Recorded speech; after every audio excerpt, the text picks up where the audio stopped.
Why did DK Metcalf ask for a trade, Albert?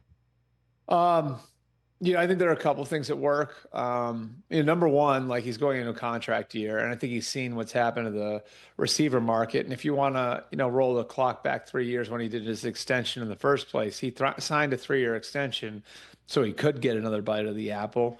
He's, been banged up a little bit now. That bite of the apple is here. He's still only 27 years old. So like there's the chance to go and maximize his value and get somebody to pay him at the top of the market. So that's part of it. And then, like where are the Seahawks at with all the young guys they have to pay? They've actually got some pretty good young talent there. Charles Cross at left tackle, Jackson Smith and Jigba, I think some would argue is already their number one receiver. Well, Kenneth we Walker. saw that with results and numbers last year. Yeah. Robert.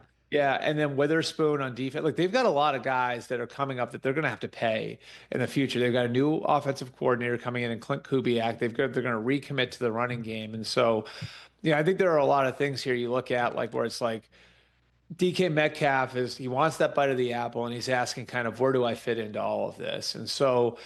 I could certainly see a scenario where the Seahawks look at it and say, we're going to have to pay all of these other guys. DK is a little older than all of them. He's been beat up. If we can get a 1 for him, we should really entertain that. Now, the question is whether or not they can get a 1. And I think with only a year left on his deal and a $30 million ask, let's call it, somewhere around there, $35 million ask.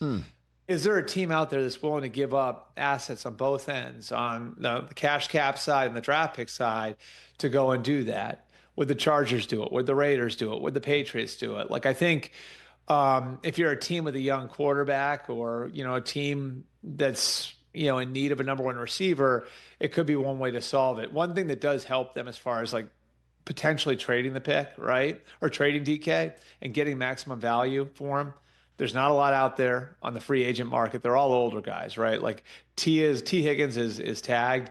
And then after that, you got like Chris Godwin, Amari Cooper Kupp, Devontae Adams. Those guys are all really good players. They're at the end of their careers, right? Or getting closer to the end of their careers.